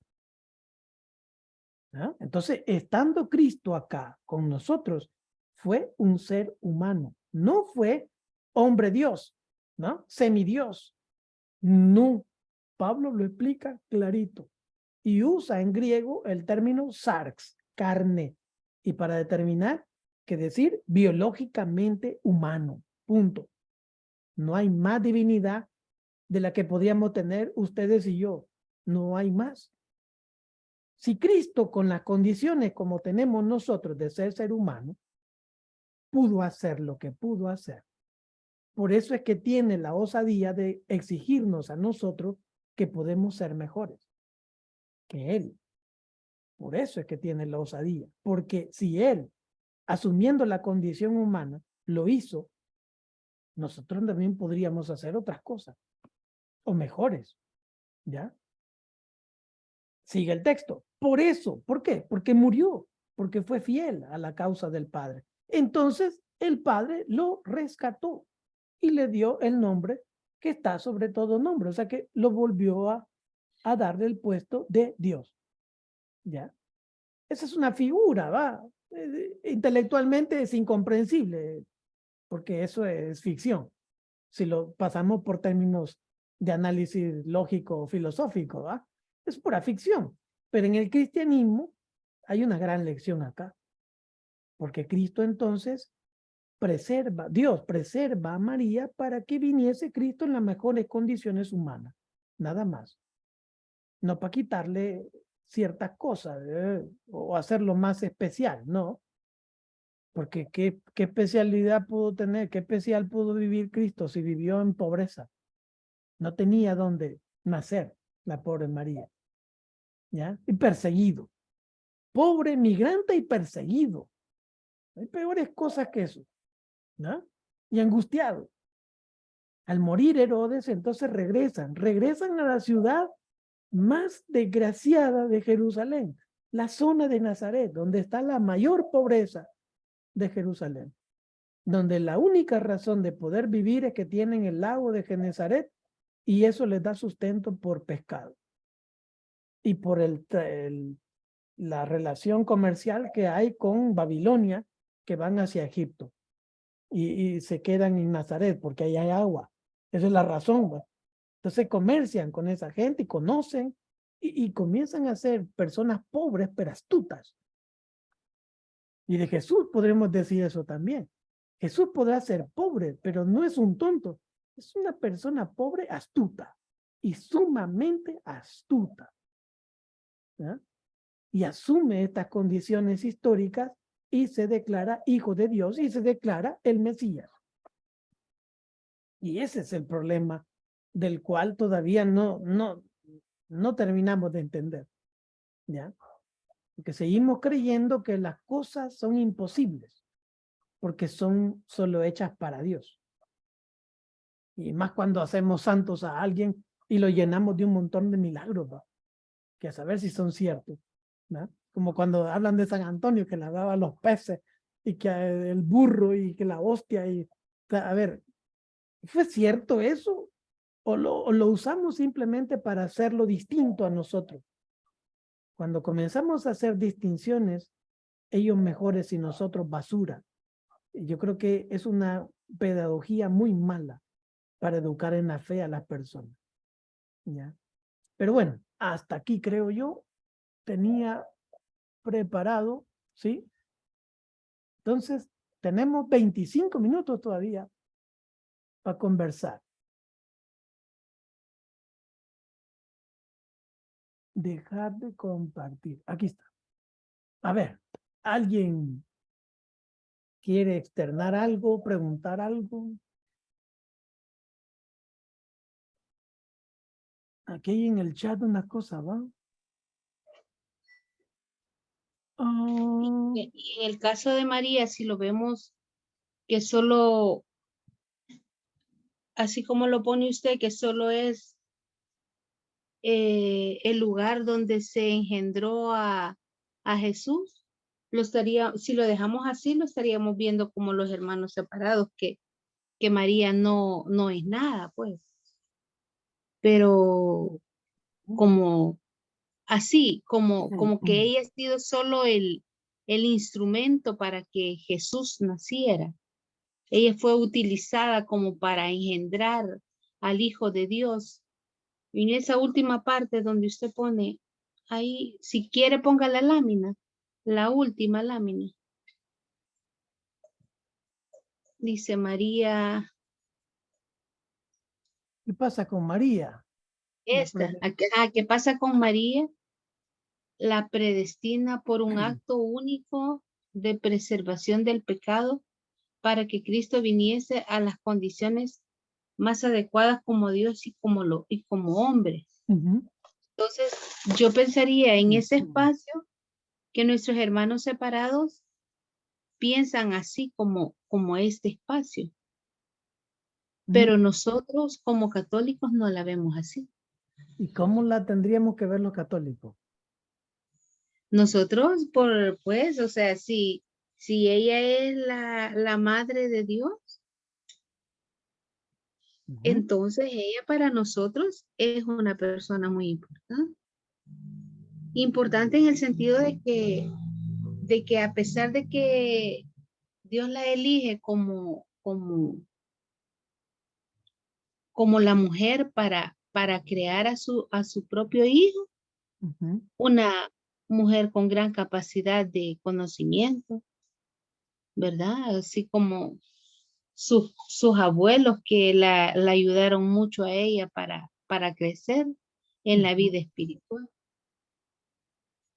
Bueno, hay que separar primero, cuando uno dice los hermanos separados, decir, los que no estudian y se quedan con lo que predica el pastor, y los que hacen teología y son teólogos pues ecuménicos, no están muy distantes de cómo debemos pensar.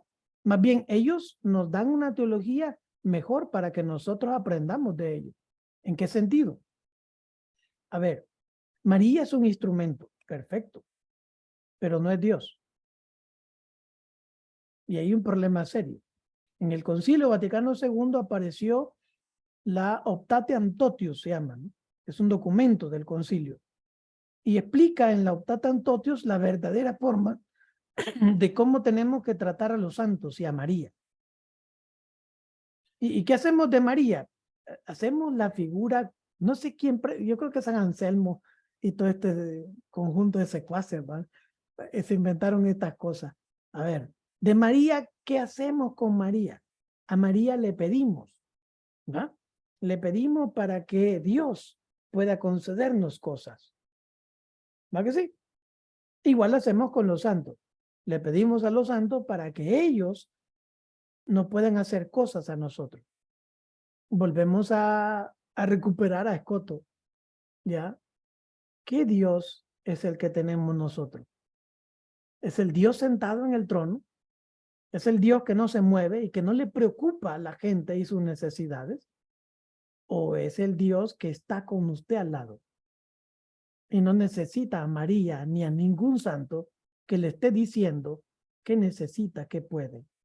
¿Ya? Es decir, cuando ustedes oren, dice, diga, Padre, que estás en los cielos. ¿Suena protestante? Correcto. No, suena evangélico. Evangelio puro, no evangélico. No, evangelio, eso es evangelio. Entonces, ¿qué hacemos con María? ¿No? ¿La dejamos así como un puro instrumento y lo ponemos un parte? No, participa de todo el proceso de salvación. En María encontramos una mujer grandiosa que no solo nos enseña a pedirle, nos enseña cómo deben ser las cosas. Basta que hiciéramos una teología del Magnificat. María está diciendo en el Magnificat que así como está el orden estructural de este mundo, no es el correcto. Hay que darle una revolución total al orden de este mundo. Eso es lo que nos pide María, ¿ya? Que está en consonancia con lo que escribe, habla y predica a su hijo, ¿ya? El problema es los santos. Ese es un gran problemazo, ¿ah? Es decir, al santo lo tenés como poniéndole candela y tirándole pisto a la alcancía para que te conceda el milagro. O cuando la iglesia lo quieren hacer santo, canonizar a alguien, entonces necesitan 2 milagros, ¿va? Si es rascuache, digo, de segunda categoría, piden 2 milagros. Pero si es mártir, entonces solo piden un milagro. Y siempre parece un milagro, eso es normal, la fe sí es. A Dios no le preocupa si le pedís a San Antonio, si le pedís a quien sea. No le importa el orden, ni la pedagogía, ni el error y la verdad. Dios lo que hace es hacer el bien. Vos le pediste a San Antonio, él lo hace, Dios lo va a hacer. Él se encarga de hacerlo. Pero vos crees que fue San Antonio, y vos crees que fue María, y vos crees que fueron todo el montón de ángeles celestes que hicieron eso. No le interesa aparecer para que te des cuenta que es Él en primera persona quien hizo eso. Entonces, ¿qué son los santos? Son personas que vivieron de una manera y que se perfeccionaron en ciertas cualidades, no en todas, en ciertas cualidades para que nosotros, viendo ese estilo de vida, podamos imitarlo. Si es que me da bien. ¿Verdad? Pero eso es. Más que María es Dios, es Cristo, ¿no? Y a veces suena feo, ¿no? Suena feo porque suena como protestante. No suena protestante, suena evangélico. Lo que dista es que choca con el montón de prédicas que nos han tirado. Eso es lo que sí nos molesta, ¿no? Y como que estuviéramos como contradiciendo. Optatam totius, ¿no? Del Concilio Vaticano II. Salvador, quería hablar, adelante. Sí, David, entonces, como laicos, ¿cómo podemos vivir una vida espiritual plenamente encarnada? Pues esa es una buena pregunta, man. Y yo no tengo respuesta. Solo un camino, digo, un método.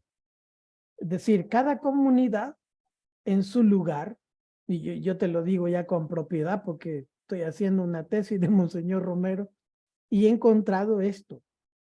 No existe una iglesia única, ¿no? Sino solo existe una iglesia que entiende a Cristo y se compromete en la realidad en que vive.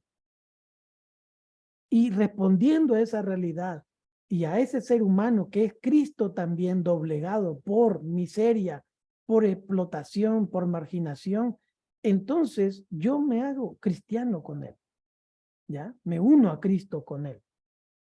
¿Qué quiero decirte? Entonces, usted en su comunidad, reúnas como parroquia, si es que logra hacerse, pero su comunidad. Y si quiere usar escoto, pues haga las dos preguntas. Uno, ¿conozco a Dios? ¿Qué tipo de Dios es el que tengo? ¿Y qué tipo de misión estoy haciendo? ¿No? Es decir, en la comunidad yo tengo que descubrir qué debo hacer en mi comunidad concreta, en mi sector concreto. ¿Qué debo hacer por mejorar, hacer el bien en esa comunidad? Eso es todo lo que tengo que hacer. No hay más que hacer. Usted no es el presidente.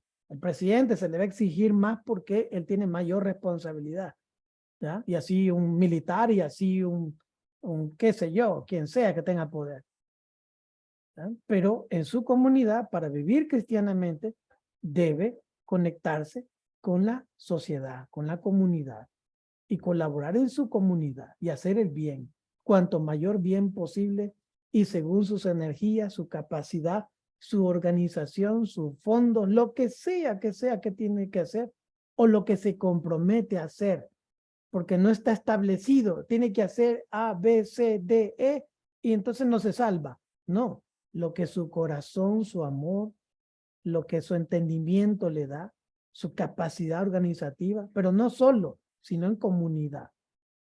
Dice el chiste de Jesús, ¿va? Que no nos manda solos, nos manda como comunidad.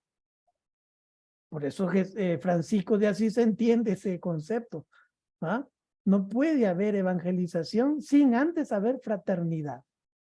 Si no estamos convencidos de lo que estamos haciendo, entonces eso es una burla para nosotros y para los que vamos a anunciar. ¿Ya? Así es. No digo yo. No sé, ustedes corríjanme.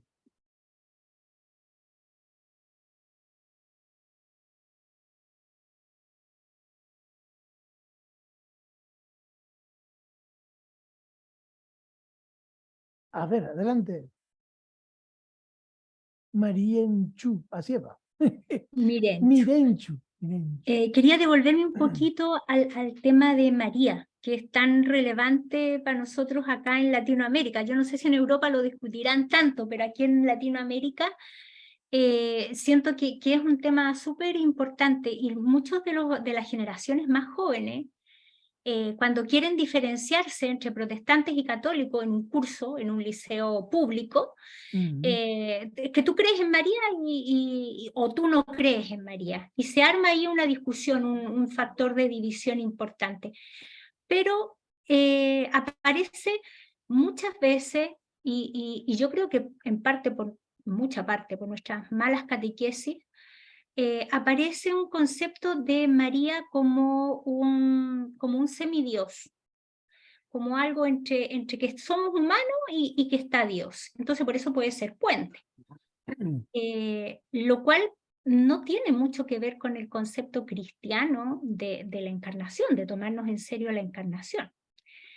Y por otro lado, yo creo que también pesa cómo los pueblos que vivían en Abya-Yala, en estos territorios, tienen imágenes femeninas, tienen una comprensión femenina de la vida, de la existencia, de la generación de la vida, de la tierra, que de alguna manera en los procesos de evangelización que se fueron viviendo, se fueron sobreponiendo sobre la imagen de María, y que hacen que María tenga el peso enormemente fuerte en Latinoamérica. Yo recuerdo haber oído en alguno de los encuentros ¿qué hubiera pasado si Jesús no venía en brazos de María? Hay teólogos que dicen que Jesús entró en Latinoamérica porque era bebé y venía en los brazos de María, que si no hubiera venido en brazos de María le hubiera costado más entrar.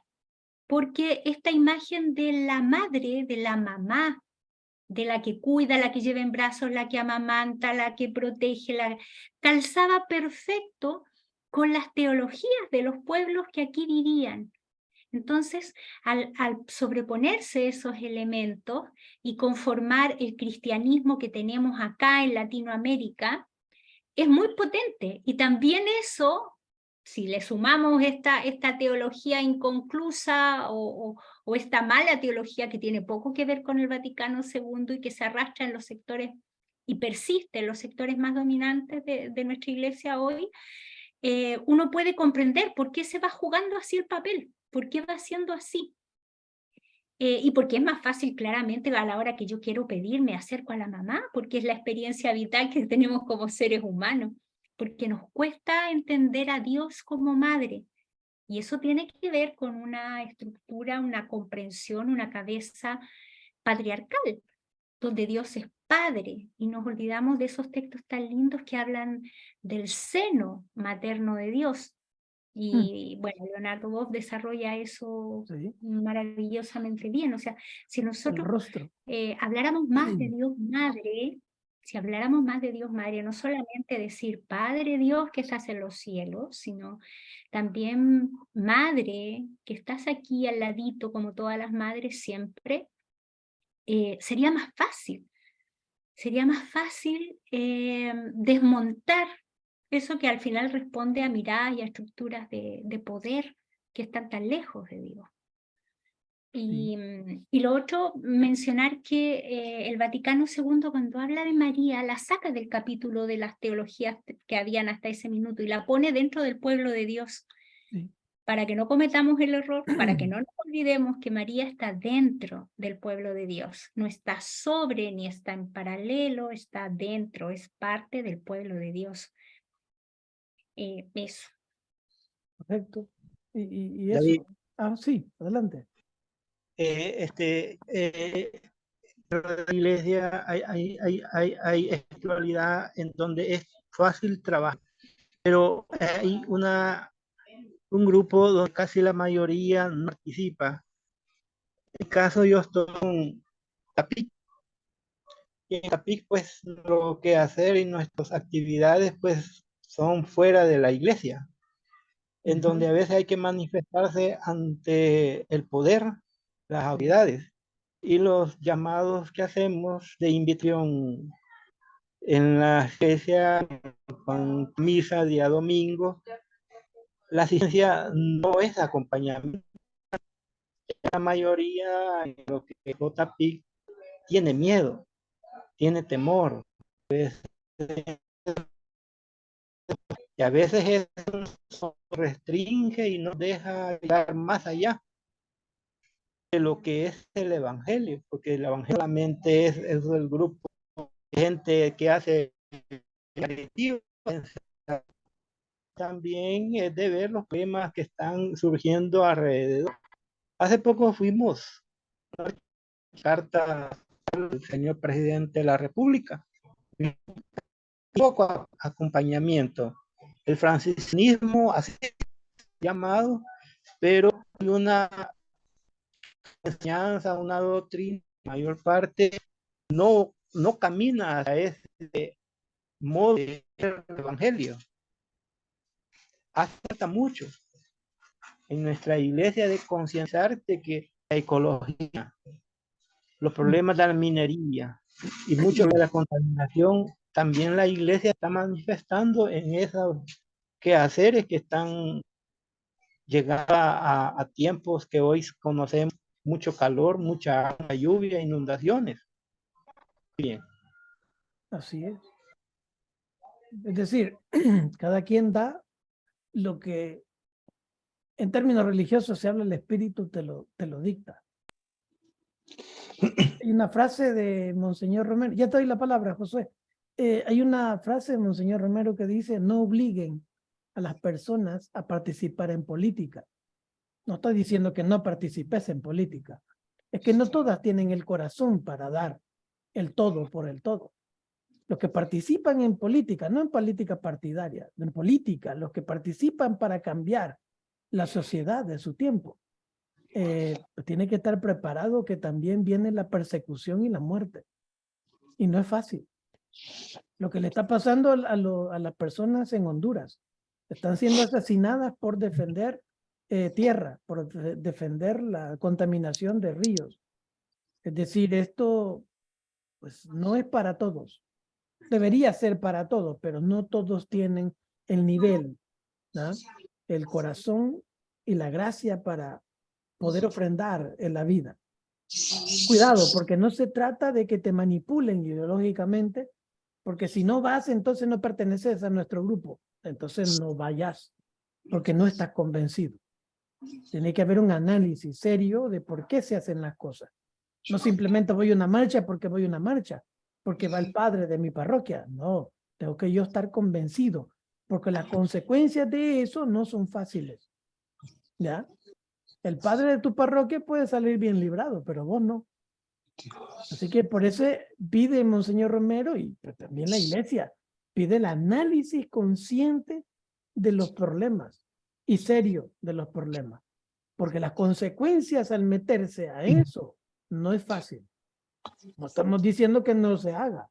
Ojalá que todos tuviéramos el coraje de hacerlo. ¿Ya? Pero es por eso que pocos son decididos, pocos son los llamados. Ahí viene el lenguaje, el llamado, no a la vida religiosa ni a ser cura. No, el llamado a comprometerse con, hasta el nivel de martirio. Este es otro problema. Josué, adelante, perdón. Bueno, profe, Adelante. se ha hablado muchos temas muy interesantes. Se ha escuchado lo de María, la encarnación, la comparación entre la madre de Juan y Jesús. Se ha hablado también de Adán y Eva y hasta de los dinosaurios. Yo que he leído ciertas cosas y en una carrera ahí de teología también, Dios es tan grande y es tan universal que él pudo haber creado los dinosaurios, sí, claro, ¿por qué no? Que pudo haber creado a un hombre y a una mujer diferente a Adán y Eva, que hasta los científicos han encontrado pruebas y de todo, ¿por qué no? Que tal vez Dios agarró, hizo, quiero hacer un paraíso para meter a estos dos, a Adán y Eva, para ver si hacen mi voluntad o hacen mi vida, o lo que sea, lo que el pensamiento que tenga Dios, y lo hizo. Que el diablo entró y hizo la fiesta, y ahí sí, todo el mundo sabe, que salieron y tuvieron 2 hijos, y ahí dice en la Biblia que habían otros pueblos, por eso le pusieron una marca a él para que nadie lo tocara. Para Dios no es nada imposible. Ok, uno que ha leído los apócrifos se ha dado cuenta que ahí hay muchas cosas históricas también. Y uno dice, ¿por qué la iglesia en ese momento que se reunieron, por qué no los dejaron? Porque eran hechos históricos.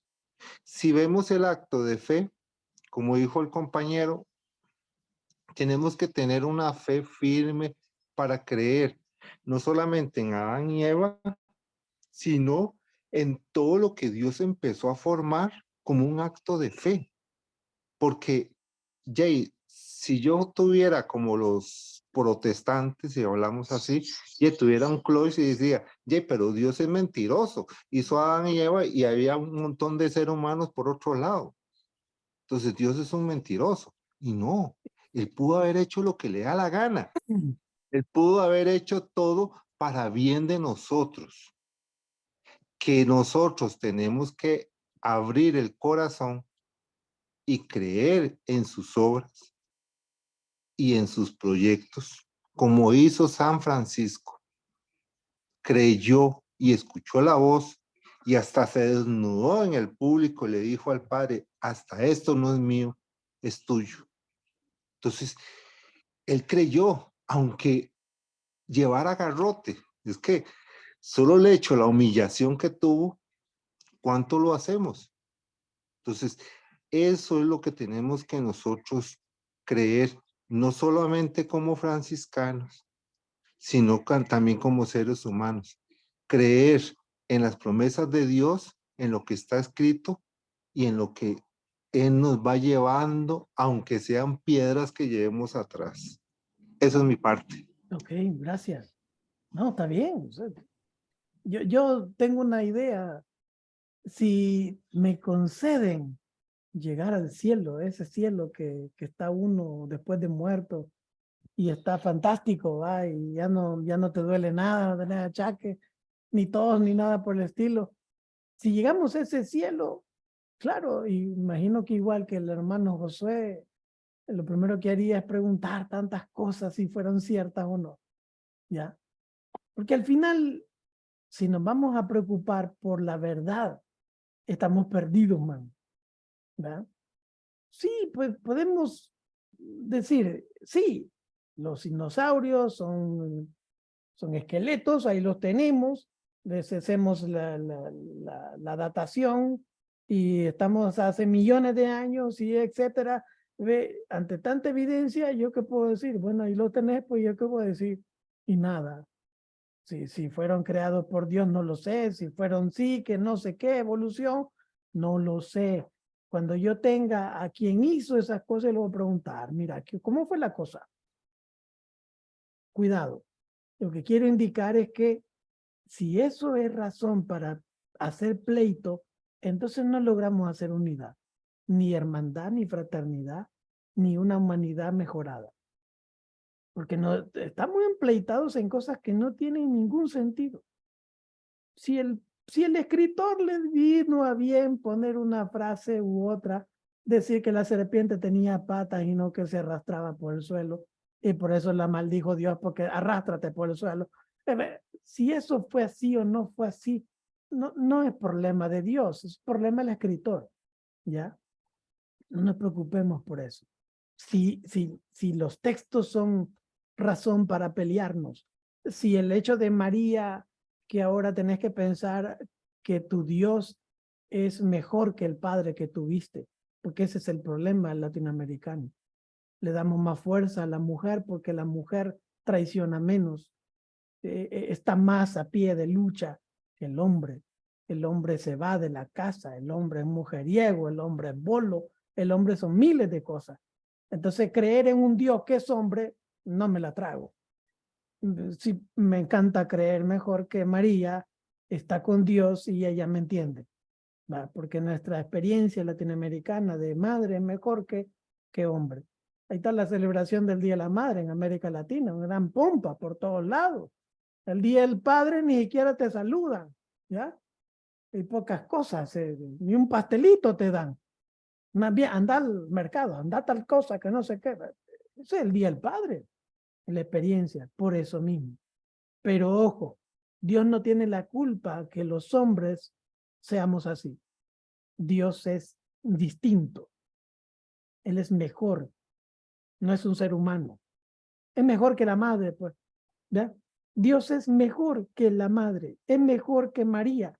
Es mejor que todo. Porque ese es el creador de todo. Él ama. Hay una encíclica que hizo Benedicto XVI. No me gustó mucho Benedicto XVI, pero lo que escribe, lo escribió bien. Deus Caritas. El problema dice Benedicto, que no hemos reconocido a Dios y por eso no estamos integrados del todo.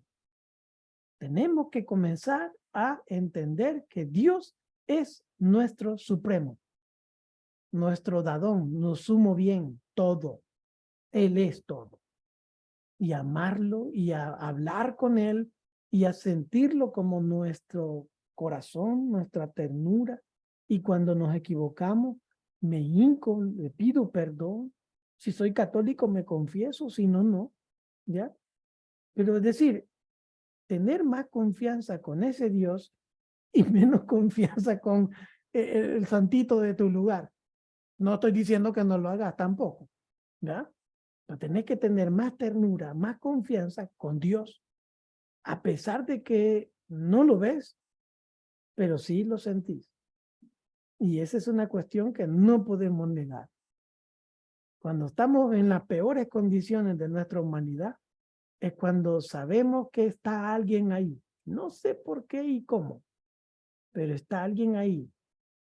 Y discúlpame, no es María, ni es San Alfonso María Ligorio, ni el Padre Pío de Pietrelcina, es Dios, ¿no? Que siempre está ahí. Y esa es una cuestión que tenemos que educarnos y comenzar a hacer experimentos, experiencias. Bueno, al final, el título de este tema era la espiritualidad, ¿va? ¿Ah? Que al final de espiritualidad que ha hablado este hombre, no ha hablado nada. Pues eso es vivir conforme a lo que pide el Evangelio, es eso, construir tu espíritu. Porque hemos comenzado a dividir las cosas. Creemos que nuestra vida cotidiana es mundanidad y puro pecado y banalidad. Igual nuestro trabajo y todas las cosas que hacemos. Y cuando nos vamos a retiro espiritual, es cuando se llena el espíritu. Error. Siempre el espíritu se llena. Siempre haciendo las cosas correctas es cuando mejor se llena. Y a pesar de que estás cansado, hay una cuestión que queda aquí y en el corazón, que se ha hecho lo que tenés que hacer.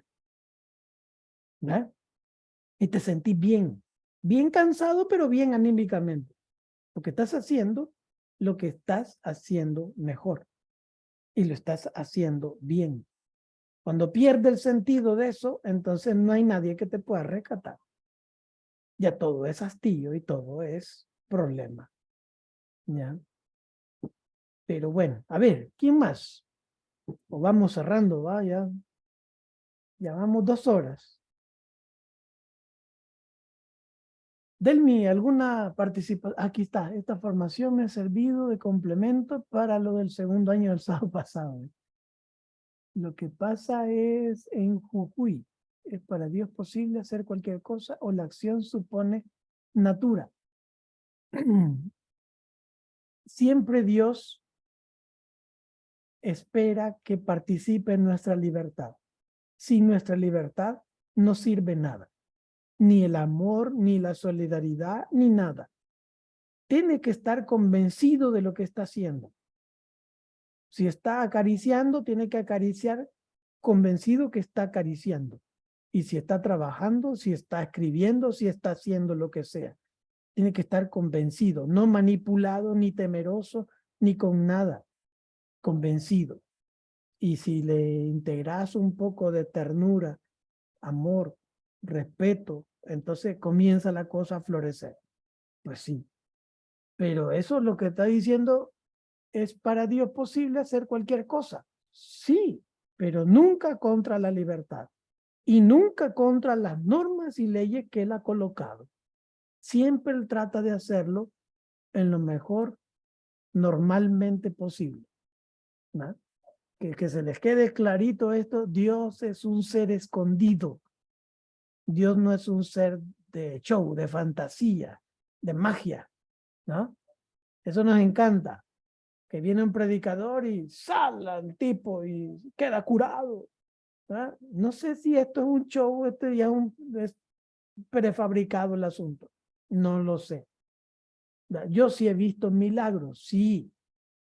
Pero fíjate que cuando yo he visto milagros, las personas no tratan de transmitirlo a todo el mundo. Al contrario, es cuando más callados se quedan y saben que las palabras no son importantes. En silencio, se quedan en silencio. Esos son los verdaderos milagros, ¿verdad? Los que te hacen cambiar las cosas con calma, en silencio, poco a poco, ¿ya? Pero bueno, habrá tela que cortar, cosas que son más, que son menos, eso es así la vida, ¿ya? No, lo que estoy diciendo yo es la palabra de Dios, no, no, no, es una manera de presentar las cosas, como las piensa Escoto, ¿ya? ¿Qué pensará otro santo por allá, otro igual? ¿Sí? Diferentes maneras. ¿Qué vamos haciendo en la vida? Agarrar lo que dice Pablo, lo que conviene y lo que no conviene. Si no te conviene, pues no te conviene y no lo agarres. Pero todo tenemos que conocer, todo. Pablo es fantástico para seguirle en ciertas cosas, en otras no. ¿Ya? Todo. ¿No? De todos los temas, de todas las cosas, y agárrate lo que te corresponde. ¿Mm? Que sirva, lo que te pueda servir, que sirva. Y lo que no, pues nada, no te molestes con las personas, ni con nadie. Vaya pues, un gusto entonces en esta tarde, y disculpen si he dicho cosas más allá de lo debido, y pues nada, cuídense mucho y pase bien. Pase bien, gracias, un gusto verlos de nuevo. Gracias, gracias. Así bien. Gracias, Miare. Así bien. Muchas gracias. Así a bien a todos. todos, a todas, muchas gracias. Gracias. Chao. Ánimo y mejoría. Eso sí, Gracias, Mirex. Chao. nos vemos, cuídense.